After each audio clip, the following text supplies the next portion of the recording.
Hello friends, एक बार फिर से स्वागत है आपका अपने YouTube channel Brajesh Singh academy पे। तो जैसा कि मैंने इससे पहले भौतिक भूगोल एमसीक्यू टाइप 1 के अपने यूट्यूब चैनल पर वीडियो डाल रखा था, जो कल ही वीडियो अपलोड हुई है।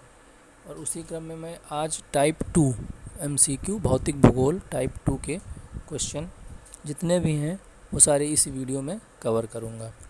तो आइए बात करते हैं भौतिक भूगोल टाइप 2 के क्वेश्चन जो आते हैं। पहला, अंतर्राष्ट्रीय डेट लाइन के बारे में निम्नलिखित में से कौन सी बात सही है? तो ऑप्शन ए दिया गया, यह देशांतर रेखा 180 डिग्री के अनुरूप होती है। ऑप्शन बी, यह एक सीधी रेखा है। ऑप्शन सी, यह एक बड़ा वृत्तचाप होता है। ऑप्शन 4, यह भूमि परिमाण से परे एक टेढ़ी मेढ़ी रेखा है। तो ये चारों ऑप्शन जो दिए गए हैं, इसमें से जो आपका करेक्ट ऑप्शन हो जाएगा ऑप्शन नंबर 4, यह भूमि परिमाण से परे एक टेढ़ी मेढ़ी रेखा है। ठीक है, तो पढ़ते हैं क्वेश्चन नंबर 2 की तरफ। पृथ्वी की किस अक्षांश रेखा पर सबसे लंबे दिन को सूर्य का प्रकाश 24 घंटे उपलब्ध रहता है? तो इसमें ऑप्शन देखते हैं। Option number A 49 degree, option number B 66 सही 1/2 degree, option number 3 63 degree, option number 4 69 degree 51 minute. तो इसमें जो आपका करेक्ट आंसर हो जाएगा ऑप्शन नंबर बी 66 1/2 डिग्री। आगे आते हैं क्वेश्चन नंबर 3 की तरफ। किसी नक्शे पर एक निश्चित समय पर समान ताप वाले बिंदुओं को जोड़ने वाली रेखा कहलाती है। क्या कहलाती है? ऑप्शन दिया है आइसो हाइट, आइसो बार, इस्थमस, आइसोथर्म। ठीक, तो इसमें जो आपका करेक्ट ऑप्शन हो जाएगा ऑप्शन नंबर 4 आइसोथर्म हो जाएगा। किसी नक्शे पर एक निश्चित समय पर समान ताप वाले बिंदुओं को जोड़ने वाली रेखा आइसोथर्म कहलाती है। बढ़ते हैं क्वेश्चन नंबर 4 की तरफ। निम्नलिखित में सबसे बड़ा वृत्त है। कौन सा वृत्त सबसे बड़ा है? ऑप्शन नंबर ए आर्कटिक वृत्त, विषुवत वृत्त, कर्क रेखा और मकर रेखा। तो इसमें जो आपका करेक्ट आंसर हो जाएगा ऑप्शन नंबर बी, सबसे बड़ा वृत्त विषुवत वृत्त होता है। फिर आते हैं क्वेश्चन नंबर 5 की तरफ। उस व्यक्ति को क्या कहते हैं जो वैज्ञानिक आधार पर मानचित्रों को बनाने का कार्य करता है? तो उस व्यक्ति को कहते हैं कार्टोग्राफर, मानचित्रकार, cartographer. Option B correct answer हो जाएगा। फिर क्वेश्चन नंबर 6, विषुव शब्द किसका द्योतक है? तो विषुव शब्द जो है वह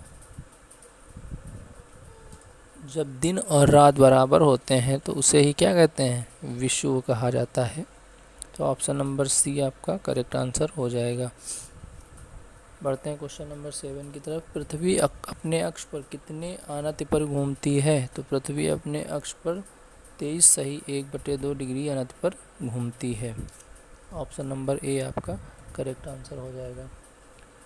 फिर क्वेश्चन नंबर 8, भूपृष्ठ पर जल, वायु और मृदा के साथ जैव द्रव्य के मंडल को कहते हैं? तो क्या कहते हैं? ऑप्शन नंबर ए स्थल मंडल, बी जैव मंडल, सी जल मंडल, 4 वायुमंडल। तो इसमें जो कहा जाता है वह जैव मंडल। ऑप्शन नंबर बी सही हो जाएगा। फिर रेखांश की प्रत्येक डिग्री के लिए किसी जगह के स्थानीय समय में ग्रीनविच समय में कितना अंतर होता है? तो option number A 2 minute, option number B 4 minute, option number 3 6 minute, option number 4 8 minute. तो इसमें जो आपका करेक्ट आंसर हो जाएगा 4 मिनट। तो ऑप्शन नंबर बी सही हो जाएगा। अगले क्वेश्चन की तरफ आते हैं। अंतर्राष्ट्रीय दिनांक रेखा क्या है? तो अंतर्राष्ट्रीय दिनांक रेखा जो है यह 180 डिग्री रेखांश है। ऑप्शन नंबर डी आपका सही हो जाएगा। अगले क्वेश्चन की तरफ बढ़ते हैं। क्वेश्चन नंबर 11, नक्शों पर क्षेत्रफल मापने के लिए यंत्र जो उपयोग किया जाता है उसे क्या कहते हैं? तो नक्शों पर क्षेत्रफल मापने के लिए जो यंत्र उपयोग किया था उसे प्लेनीमीटर कहते हैं। प्लेनीमीटर। इसमें जो लास्ट ऑप्शन दिया गया है ओपिसोमीटर, ओपिसोमीटर से लंबाई नापी जाती है। क्वेश्चन नंबर 12 की तरफ आता है, पृथ्वी से चांद का वही पार्श्व दिखाई देता है क्योंकि ऑप्शन नंबर 1 दिया गया है वह अपने अक्ष का घूर्णन नहीं करता है, गलत। ऑप्शन नंबर बी है उसका घूर्णन तथा परिक्रमण एक दूसरे से विपरीत है, ये भी गलत। ऑप्शन नंबर सी उसके घूर्णन और परिक्रमण की अवधि एक ही है, यही ऑप्शन क्या हो जाएगा आपका सही हो जाएगा। तो ऑप्शन नंबर सी आपका सही। फिर क्वेश्चन नंबर 13 में निम्नलिखित में से कौन से बराबर वर्षा वाले स्थलों को जोड़ने वाली रेखाएं दर्शाते हैं। Option number A isohypse, option number B isohalines, option number C isobar, option number D isohyets. तो इसमें जो आपका करेक्ट हो जाएगा आइसोहाइट्स, चौथा ऑप्शन सही हो जाएगा। फिर ऑप्शन नंबर जो 1 दिया गया है आइसोहिप्स, आइसोहिप्स से क्या करते हैं, आइसोहिप्स जो इसमें आइसोहेल दिया गया है, आइसोहेल से तो सूर्य प्रकाश वाली नापते हैं, स्थलों को जोड़ने वाली रेखाएं दर्शाते हैं। और जो ये दिया गया है आइसोबार, आइसोबार से दाब, और आइसोहाइट से वर्षा हो गया। इसी तरह एक होता है हाइग्रोफाइट, हाइग्रोफाइट से आर्द्रता, और एक होता है आइसोथर्म, आइसोथर्म से तापमान। बढ़ते हैं क्वेश्चन नंबर 14 में, मानचित्र बनाने की कला और विज्ञान को क्या कहा जाता है। तो मानचित्र बनाने की कला और विज्ञान को क्या कहा जाता है, कार्टोग्राफी। अभी पहले क्वेश्चन आया था मानचित्रकार, मानचित्र कला। ऑप्शन नंबर बी विषुवत रेखा पर गुरुत्व के कारण त्वरण, विषुवत रेखा पर गुरुत्व के कारण क्या होता है, कम हो जाता है। तो इसलिए कौन सा ऑप्शन हो जाएगा आपका, पहला हो जाएगा। पृथ्वी के स्थल पृष्ठ का कितना भाग रेगिस्तान है। तो जो पृथ्वी है उसका कितना पृष्ठ भाग रेगिस्तान है, पृथ्वी के स्थल पृष्ठ का 5वां भाग रेगिस्तान है। तो ऑप्शन नंबर बी आपका करेक्ट आंसर हो जाएगा।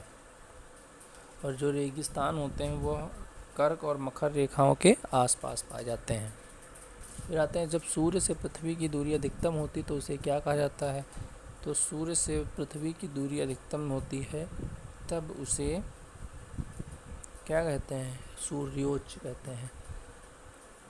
ऑप्शन नंबर ए सही हो जाएगा। क्वेश्चन नंबर आते हैं 18 की तरफ।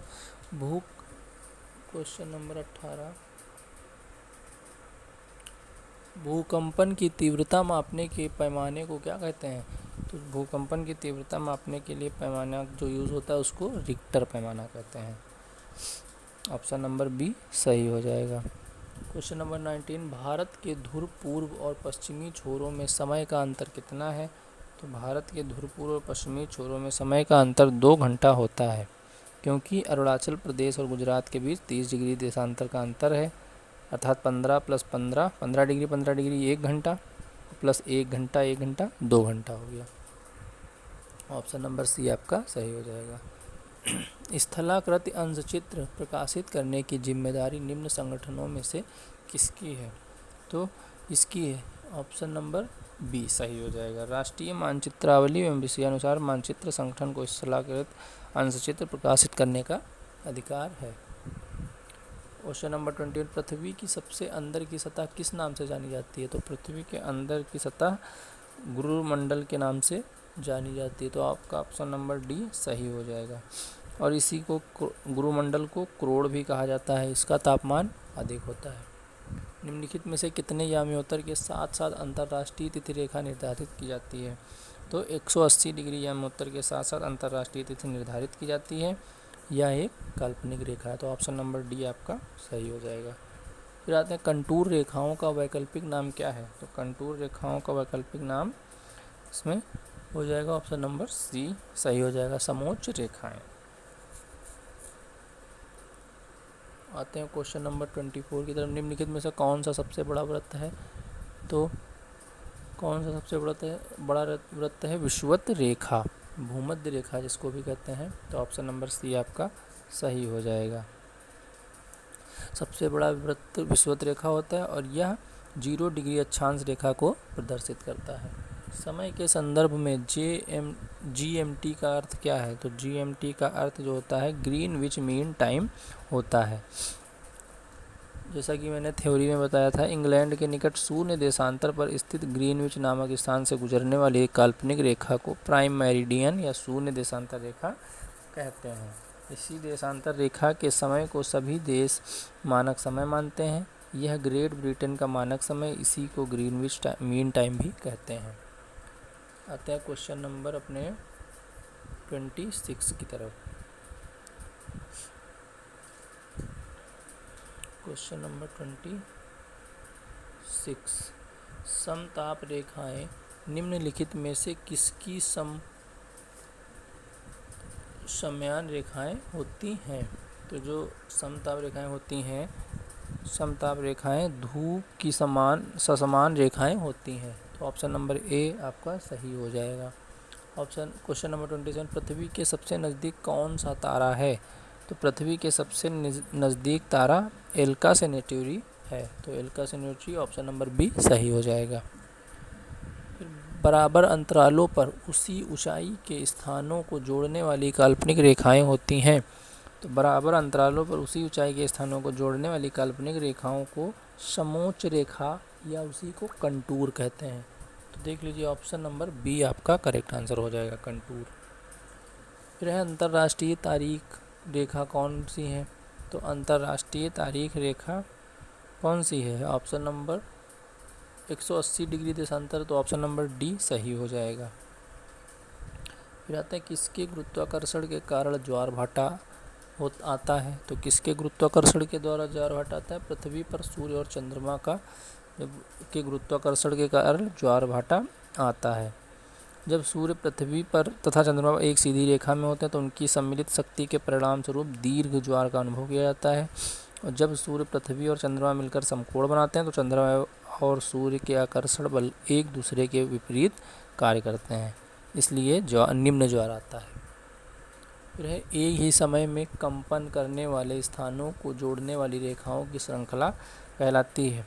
क्या कहलाती है? सहभूकंप रेखाएं, सहभूकंप रेखाएं या होमोसिस्मल लाइंस कहलाती हैं। फिर है निम्नलिखित में से किसका मिलान गलत किया गया है? तो इसमें जो है आपका ऑप्शन नंबर बी मकर रेखा 66 से 1/2 डिग्री ये गलत मिलान किया गया है। फिर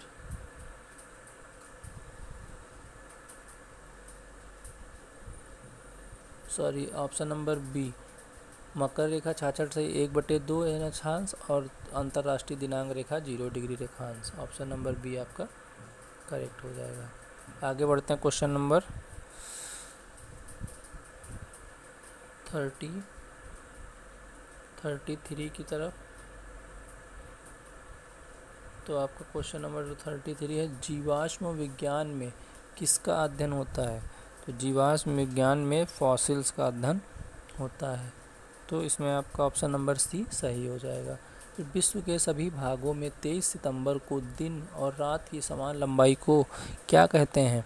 तो ऑप्शन नंबर इसमें आपका ए शरतकालीन विषुव करेक्ट आंसर हो जाएगा।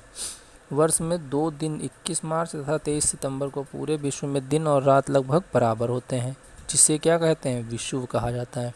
21 मार्च को वसंतकालीन विषुव तथा 23 सितंबर को शरतकालीन विषुव कहते हैं। आते हैं क्वेश्चन नंबर 35 की तरफ। समोच्च रेखाएं कैसे स्थानों को मिलाते हुए खींची जाती हैं?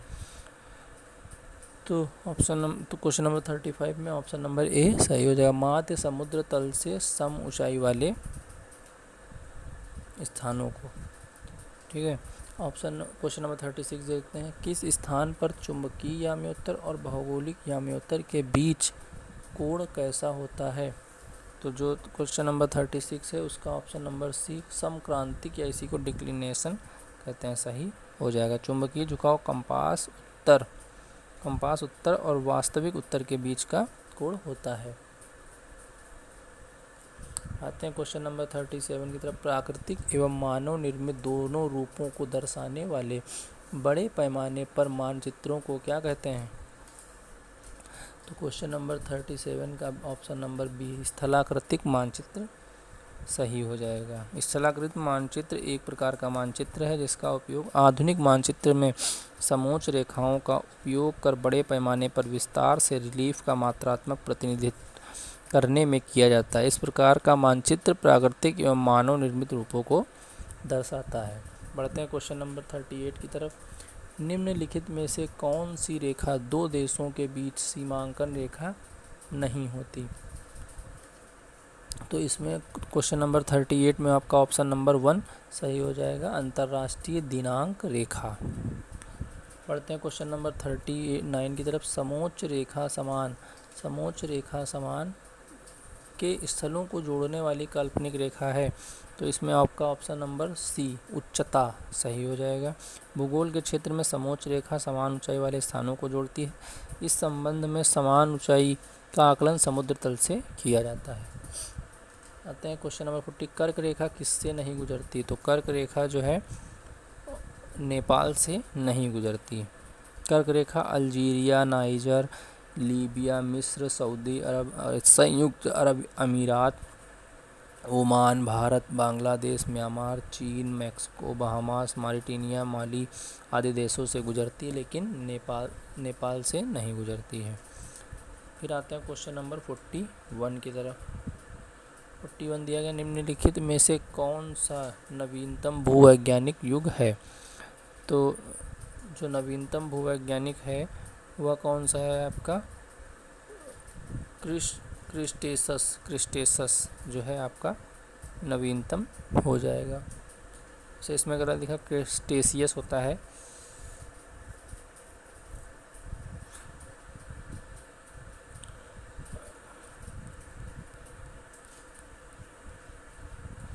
बढ़ते हैं क्वेश्चन नंबर 42 की तरफ। भूकंप को यह भी कहा जाता है। तो भूकंप को और क्या कहा जाता है?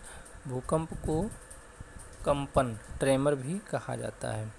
भूकंप को क्वेक, ट्रेमर या टेम्बलर नाम से भी जाना जाता है। फिर बढ़ते हैं क्वेश्चन नंबर 40 तरफ की। अधिकांश भूपर्पटी किस शैल से बनी है? तो अधिकांश भूपर्पटी आग्नेय शैलों से बनी होती है। फिर है भूकंप का कारण। तो भूकंप का कारण क्या है? भूकंप का कारण होता है टेक्टोनिज्म जो है पृथ्वी के भूतल भाग में ऊर्जा के अचानक मुक्त होने से भूकंपी लहरें पैदा होती हैं, जिससे भूकंप आता है। यह प्रायः प्लेट सीमाओं के साथ घटित होता है। भूपटल के भीतर विवर्तनिक शक्तियों की हलचल के कारण चट्टानों में भ्रंश एवं वलन का विकास होता है। इस क्रम में धरातलीय अव्यवस्था उत्पन्न होती है, जिससे भूकंप की उत्पत्ति होती है। धरती में कहीं भी टेक्टोनिक भूकंप घटित हो सकता है। क्वेश्चन नंबर 45 की तरफ आते हैं। अपने अक्ष पर पृथ्वी एक चक्कर कितने समय में पूरा करती है? तो अपने अक्ष पर पृथ्वी 23 घंटे 56 मिनट 4.9 सेकंड में पूरा करती है। Question number 40। यहाँ पर दिन तथा रात समान होते हैं। तो कहाँ पर दिन तथा रात समान होते हैं? ये विषुवत रेखा को और क्या कहते हैं? भूमध्य रेखा। इसलिए आपका ऑप्शन नंबर डी सही हो जाएगा। पृथ्वी घंटे की अवधारणा कब और कहाँ शुरू हुई है? तो पृथ्वी घंटे की अवधारणा मार्च 2007 में सिडनी, ऑस्ट्रेलिया में शुरू हुई है। 48। विश्व के कितने धरातल में पानी है? तो विश्व के कितने धरातल में पानी है? 70% धरातल में पानी है। पृथ्वी की सतह का 70.8% भाग जल से निर्मित है, जबकि 29% भाग महाद्वीपों और द्वीपों से निर्मित है।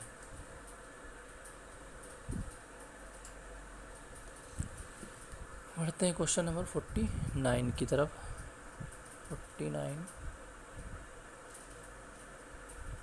49 लिखा है, मीठे पानी का सबसे बड़ा मरुस्थल क्या है? तो मीठे पानी का सबसे बड़ा मरुस्थल ग्लेशियर है। ऑप्शन नंबर ए सही हो जाएगा। एक दूसरे से लंबवत, ऊर्ध्वाधर एवं क्षैतिज रेखाओं की श्रृंखला के नेटवर्क को किस नाम से जाना जाता है? तो उसे ग्रिड तंत्र कहते हैं। ऑप्शन नंबर ए आपका सही हो जाएगा, ग्रिड। फिर 51 पृथ्वी की सबसे पतली परत है, तो पृथ्वी की सबसे पतली परत क्या है? क्रस्ट। ऑप्शन नंबर सी आपका सही हो जाएगा। पृथ्वी का अपना वायुमंडल क्यों है? तो पृथ्वी का अपना वायुमंडल क्यों है? क्योंकि उसके अक्षांश पर, उसके गुरुत्वाकर्षण शक्ति पर, गुरुत्व के कारण हमारी पृथ्वी का एक वायुमंडल है। गुरुत्व के कारण गैसें बाह्य अंतरिक्ष में निकल जाने के बजाय पृथ्वी के निकट बनी रहती हैं। गुरुत्व वायुमंडल को सघन बनाता है तथा इसे पृथ्वी के निकट लाता है। इसके अतिरिक्त यह निचली परतों के विरुद्ध ऊपरी परतों को पीछे की ओर धकेलता है। क्वेश्चन नंबर 53, पृथ्वी की सतह पर एक स्थान पर प्राप्त आतपन की राशि निर्भर करती है। तो इसमें आपका ऑप्शन नंबर सी सही हो जाएगा, उसके अक्षांश पर। 54, पृथ्वी तल के नीचे के पिघले हुए पत्थर को क्या कहा जाता है? तो पृथ्वी तल के नीचे के पिघले हुए पत्थर को मैग्मा कहा जाता है। किसी नक्शे पर ढाल को दिखाने के लिए खींची गई असंबद्ध रेखाएं क्या कहलाती हैं? तो क्या कहलाती हैं? हैचुर कहलाती हैं। ऑप्शन नंबर डी सही हो जाएगा। फिर क्वेश्चन नंबर 56, मैग्नेटिक मेरिडियन क्या है? तो मैग्नेटिक मेरिडियन क्या है? मैग्नेटिक मेरिडियन पृथ्वी के मैग्नेटिक उत्तर और मैग्नेटिक दिशा से गुजरने वाला क्षेत्र। फिर क्वेश्चन नंबर 57 की तरफ, यदि पृथ्वी के घूर्णन की गति बढ़ जाती है तो शरीर का वजन क्या होता है? घट जाएगा। ऑप्शन नंबर ए आपका सही हो जाएगा। क्वेश्चन नंबर 58, पृथ्वी के कोर या केंद्रीय भाग को और किस नाम से जाना जाता है? तो पृथ्वी के केंद्रीय भाग को और गुरुमंडल के नाम से जाना जाता है। ऑप्शन नंबर सी सही हो जाएगा। ध्रुवीय क्षेत्र की आबादी किन कारणों से विरल है? तो ध्रुवीय क्षेत्र की आबादी अनुपयुक्त जलवायु की दशा के कारण विरल है। किसी वस्तु का अधिकतम भार किस स्थिति में होगा? तो किसी वस्तु का अधिकतम भार पृथ्वी के ध्रुवों पर होगा। फिर है क्वेश्चन नंबर 16, पृथ्वी और औसत तापमान क्या है? तो पृथ्वी का औसत तापमान 61 डिग्री फ़ारेनहाइट या 16 डिग्री सेल्सियस है। तो आपका ऑप्शन नंबर बी सही हो जाएगा। तो इसी के साथ भौतिक विज्ञान टाइप 2 के MCQ का पूरे हो गए। अब इसके आगे के जो हैं वो मैं अगले वीडियो में फिर से डालूँगा। तो अगर आपको वीडियो अच्छा लगता है तो लाइक करें, शेयर करें, सब्सक्राइब करें। Thank you. जय हिंद।